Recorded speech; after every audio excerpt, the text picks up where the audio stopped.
Armed conflict has been with us since the dawn of civilization. Archaeologists have unearthed evidence of armies as far back as 10,000 BC. Military history has always existed on a grand scale, with legendary battles fought on land, sea, and air.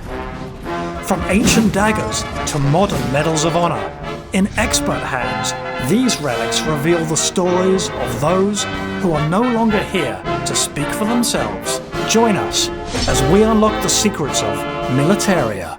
Today on Militaria, we will look at a rare Order of Canada medal awarded to a brave and noble lieutenant, a watch that has been frozen in time ever since a torpedoing, as well as a deadly sword with an alluring etching. Kevin Robbins looks at a 1796 patent British Army officer sword used to thrust and cut foes during the Napoleonic era. A friend of ours, he said, well, I've got an old sword that's been behind the couch in my house for well over 50 years. Gary Melville looks at an Order of Canada medal awarded to Lieutenant Harry Lee Ward, honor of his service in the Canadian Paraplegic Association. Harry was an officer with the North Nova Scotia Highlanders. He was badly wounded in Normandy in September of '44 and left for dead. Jennifer Denty looks at a watch belonging to Margaret Brooks, worn while on board the sinking SS Caribou. She was wearing it when she was on the Caribou and it was sunk. When she got back, she never had it fixed.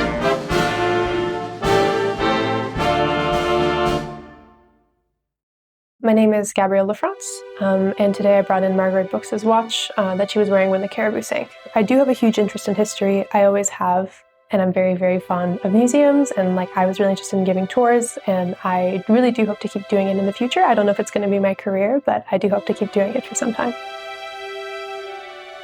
Many people forget that the waters of Canada's Atlantic coast were an active battle zone during the Second World War.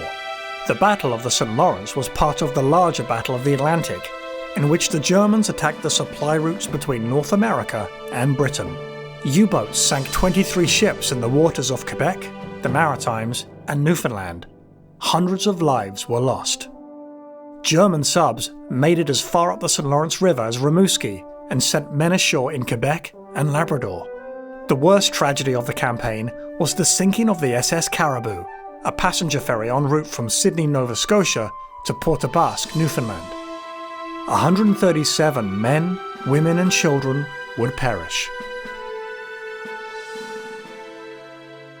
Would you like to share a little bit about what you brought with us today? Sure. So today we have Margaret Brooks's watch, and I was wondering if you could tell me a bit more about Margaret Brooks. Excellent. I'd be happy to. Margaret Brooks was a woman who was born in Saskatchewan in 1915. During the outbreak of the Second World War, initially, there was some restrictions on women enlisting in the forces. In 1943, she was able to enlist. She enlisted as a nursing sister because in the RCN, there was no designation for dietitian, so she enlisted as a sub-lieutenant. Once she had completed her training, she was posted to a variety of different hospitals across the country, but one of which was also an out-of-the-country international posting in Newfoundland, because as we all know, Newfoundland did not become part of Canada until 1949.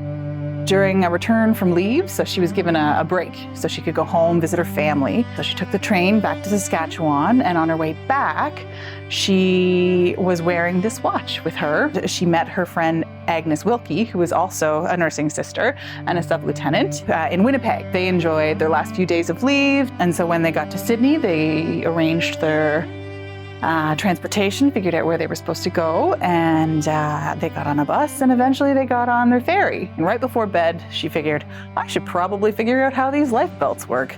Good thing she did, because unfortunately, in the early morning hours, the SS Caribou, which was a ferry that went back and forth between Sydney, Nova Scotia and Port aux Basques, Newfoundland. It was under convoy escort, so there was HMCS Royal Navy ships keeping an eye out for U-boats, because U-boats were a real and very present danger. And what ended up happening was a U-boat, the German submarine U-69, torpedoed the Caribou, and it sunk within 10 minutes or so. Margaret remembers being thrown across her room, landing on her friend Agnes Wilkie, and then together they found their coats. And she said, thank goodness Agnes remembered to find life belts, because they went up on deck and She said it was a sign of chaos. They went to find their lifeboat had been destroyed.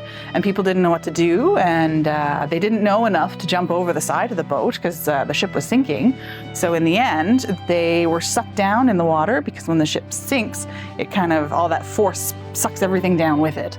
So they were submerged and somehow were able to cling together. And they came to the surface together and stayed together and found a wrecked lifeboat. And they were able to hold on to the ropes of this wrecked lifeboat until a soldier was able to help pull them up on top. The waves kept coming and coming and coming, and so they'd get knocked off the lifeboat and get back on. And eventually, Agnes she was too cold. She got hypothermia and she went unconscious.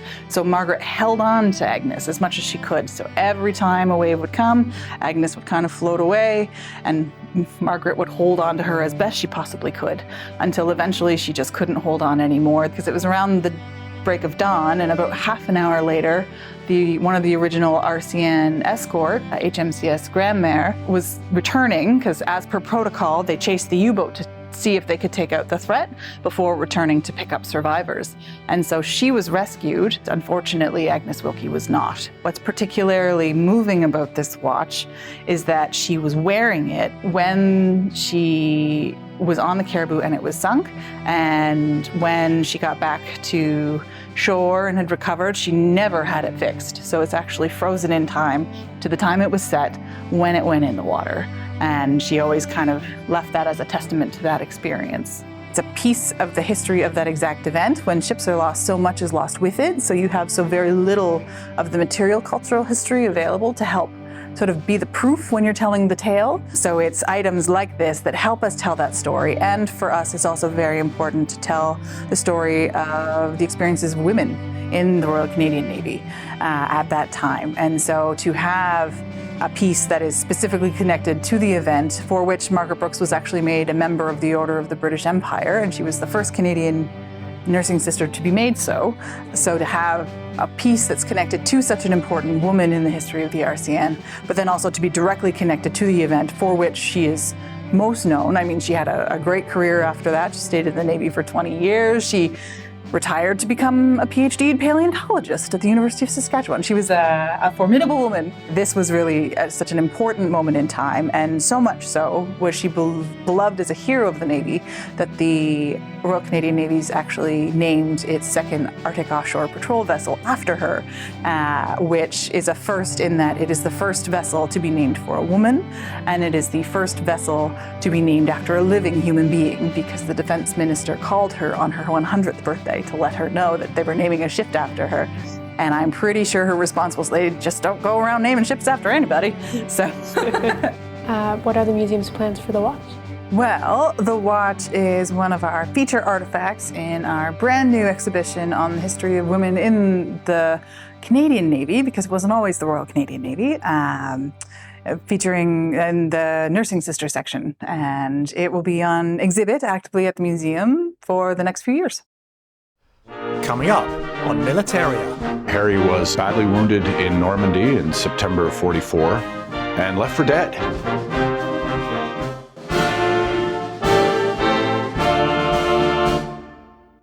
My name is John Wales. I'm the Deputy Curator of the Nova Scotia Highlanders Regimental Museum. I've always had a fascination for history and military history especially. I brought in artifacts from Lieutenant Harry Ward. He was a North Nova Scotia Highlander officer in the Second World War, badly wounded, left for dead, and ultimately survived. Both world wars caused human carnage on an unprecedented scale and sent thousands of men home paralysed. A Canadian physician named R. Tate Mackenzie pioneered treatment of paralysed soldiers in the First World War. During World War II, faster evacuation procedures, improved medical techniques, and new drugs including penicillin saved the lives of more soldiers with spinal cord injuries. Close to 250 Canadian servicemen returned from the war with some degree of paralysis. One of them, Lieutenant John Council, founded the Canadian Paraplegic Association in 1945. Since then, the association has become a nationwide network and has assisted more than 100,000 Canadians. Welcome to Militaria, John. You brought some wonderful artifacts in with you today, and I was wondering if you could tell us what you brought in. Thanks, Gary. Yeah. Well, what I have are some artifacts of Lieutenant Harry Ward, an officer with the North Nova Scotia Highlanders, the famous North Novies. Is there anything else that you know of his early life, his family life, life after the war that you can share with us? Yeah. Well, Harry was born in 1913, just outside of Spring Hill, and grew up in the area and worked in the mines, as did all of his family in the coal mines. He was a train operator, so he would have had certain skills that an average miner wouldn't have necessarily to operate the steam engine, and they would have been narrow gauge trains that ran in the mines. Now, Harry did actually finish high school, which was rarer in 1920s and 30s. That might have contributed to him becoming an officer later on when he joined. And he was badly wounded in Normandy in September of '44 and left for dead. He was in a slit trench that was hit by a German shell, and the men thought he was killed. He was actually put in a line of men who were about to be buried, and one of the grave diggers noticed that he started twitching and realized, my God, this man's still alive. So the first telegram that his wife, Leona, received was, regrets. I have to inform you that your husband, Lieutenant Harry Ward, has been killed in action. And then, of course, a number of hours would have passed again. They would have realized he was still alive. Then the second telegram came, I believe, a day or two later, and it said, that Harry was actually alive but badly wounded and being shipped to such and such an evacuation hospital. Harry ended up spending many, many months recuperating in hospitals. He went through numerous operations. I'm sure their first thought was, well, let's try and save what mobility they can. And they realized that the spinal column was destroyed and that he would never walk again. Then it becomes a matter of how do we keep this man alive? He was left as a paraplegic. So for him, the war was over. But afterwards, back in Canada, when he recovered, he later went on to serve the disability community for many, many years. And towards the end of his life, was fortunate enough to be honored with the Order of Canada, which I brought in. And just to be clear, the Order of Canada is not something that's awarded willy-nilly or very loosely. There's only 171 awarded annually. So That's it's correct, not like there's a lot of them out there. But to go on to his other medals, the first medal that we have here is 1939 45 Star, and that was a campaign star for service in action. You've got the France and Germany Star, which was for 1 day's service. The Defense Medal, and that was for service in England during the war. And you have the Canadian Volunteer Service Medal with the overseas clasp. And then you have the War Medal for the Second World War. Then the final three aren't war medals per se, but they're medals from the Government of Canada. And you've got Queen Elizabeth II's Coronation's medals, the 1967 Centennial Medal, and then Queen Elizabeth's 25th Anniversary Medal. And I'd go out on a limb and say the reason that he received those final three medals was because of his service with Canadian Paraplegic Association. That then led up to him eventually being nominated for the Order of Canada. Exactly, yeah. And then the other nice thing I wanted to point out with the Balmoral here with the cap badge is that's an officer's cap badge, vice another rank's cap badge. That's right. They're not seen that often, that's for sure. No, they are much rarer. Officers, of course, took a very, very high rate of casualties compared to the men. I believe by late 44, the average life expectancy was fewer than 3 weeks. Because it's hard to lead from behind. That's right. Well, the North Nova Scotia Highlanders, they were formed in '36 as a militia unit, or what we now call reserves. Originally as a machine gun unit, they left for England in June of 1941, and they trained for 3 years before landing on D-Day, and they have the distinction of making the farthest advance inland on June 6th, 1944, of any Allied troops on the 5 beaches. So they're a storied regiment, and they fought all the way through northern France, northwest Europe, helping liberate Belgium and the Netherlands, and ultimately ended up in Germany near the end of the war. After the war, he ended up in Montreal. He was married to his wife, Leona, and they had one daughter, Mary Jane. And Harry could have quite easily just taken his government pension and drank it away, or decided, I've given my bit, I've given my ability to walk for my country, I've done enough. But that wasn't the kind of man he was. He was like, okay, this is what life has dealt me now. How do I make the best of it? So he goes on to become one of the Quebec leading chapter members of the Canadian Paraplegic Association.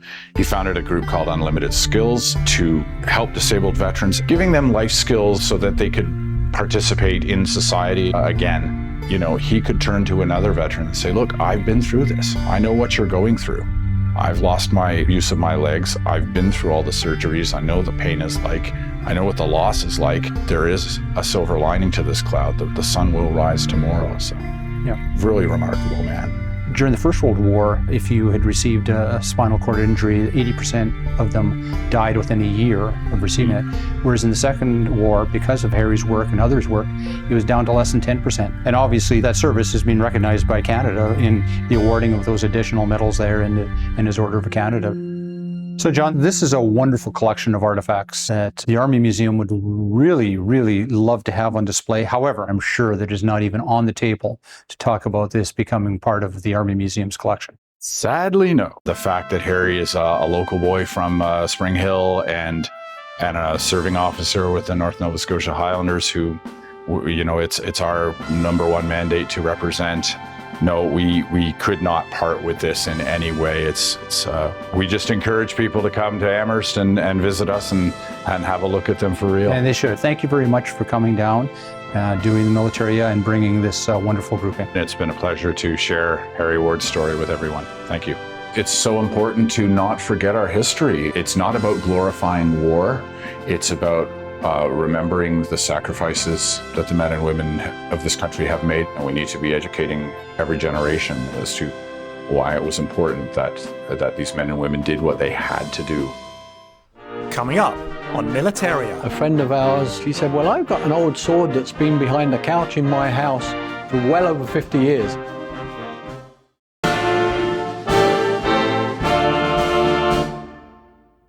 My name is John Meehan. I brought in a sword that I know nothing about.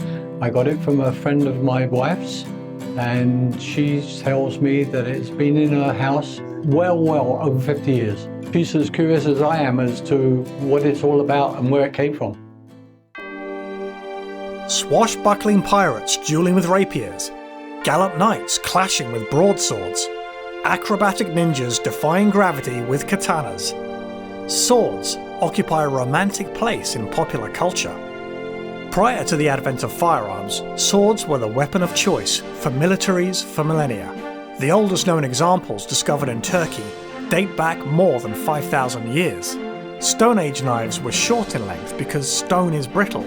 With the discovery of bronze, cutting edges became longer and the sword was born. Today, military swords are primarily used for ceremonial dress. Although they're now brandished more often in movies than actual conflict, the allure of a sleek, glinting blade lives on. Well, we're here today with John Meehan, and John has graciously brought in a wonderful example of a British sword. I was wondering, John, if you could tell us what you know about the background of this sword. I actually know very little about it. A friend of ours said, well, I've got an old sword that's been behind the couch in my house for well over 50 years. And then she says, I don't know where it came from, who had it, or anything. She said, I'd love to find out about it. Yeah. So that was it. So here we are. Here we are, yeah.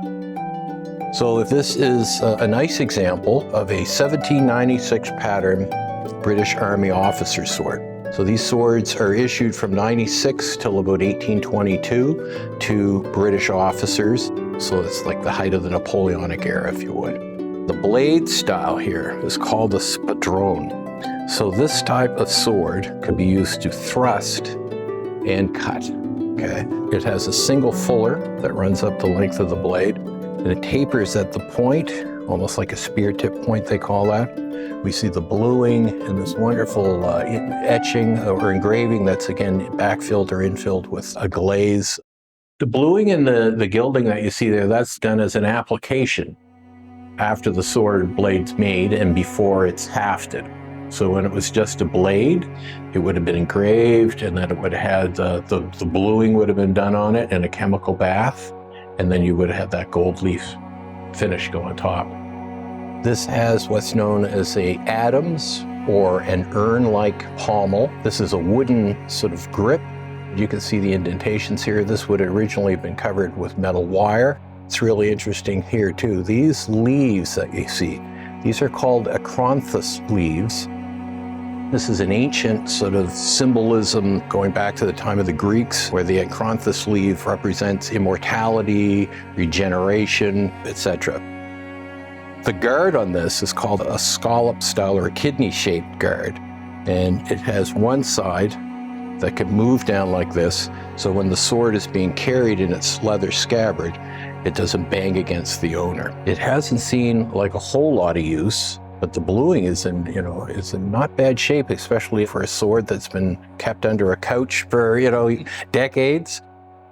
I'm curious as to what was going on when this sword was sort of first used in the late 1800s. When this sword is first issued in 1796 and throughout the Napoleonic era and the long series of wars that'll be conducted between Napoleonic France and Great Britain and its allies, this is the beginning of what you might recall the Regency period. So the Regency period is known for a certain grandeur in terms of like clothing and furniture. This is reflected again here in an officer class sword. In 1793, the French Revolution is reaching its zenith in terms of the deposing and eventual murder of King Louis and the royal family and the peerage of France, or Great Britain, Russia, Portugal, Austria, etc. These countries will become allies and will fight the armies of Napoleonic France. So for over 20 years, the world is engulfed in this huge global war. Halifax being a garrison town and a naval station for the headquarters, the dry dock for the North Atlantic Squadron. That's a big part of our history. The time of Napoleon, his long wars on land and at sea, it reshapes the world. How would this sword have actually got to where it is in Nova Scotia? These are issued to officers who are serving in British North America as like militia officers. The other aspect is following the end of the Napoleonic era, a lot of officers of the British Army are given land grants in North America. So this long presence of the British Army, their soldiers coming back here, living in North America has an enormous effect on the development of the country as well. Evan, I brought my own Royal Naval Officer's sword in, and I'm curious if you could do a comparison of this sword, which was a ceremonial sword, to that sword which I brought in. Certainly. Now, if we look at this sword next to the 1796 pattern, we can see some vestiges of the patterns that emerged in the early Victorian or even pre-Victorian era. And this is a stainless steel blade. Like here, we can see some nice engraving. This handle here is probably shark skin. It's to give your hand a good grip on the blade, so if at any time your hands have become sweaty or you have blood on your hands, you're going to be able to grip that sword.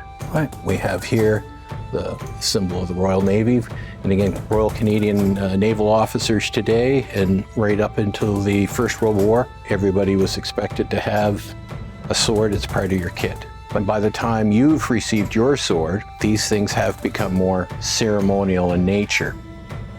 John, I was just wondering, does your friend and your neighbor, does she have any plans for this sword? She's going to be very, very overawed by the history you've given me about that sword. And knowing her, she probably will donate it. Oh. I can't think of any reason she'll put it back behind the sofa for another 50 years. It's always remarkable to see the things that are hanging around, like in this case, under couches or in corners. I was absolutely amazed that that sword dates back to the late 1700s. I just had no idea.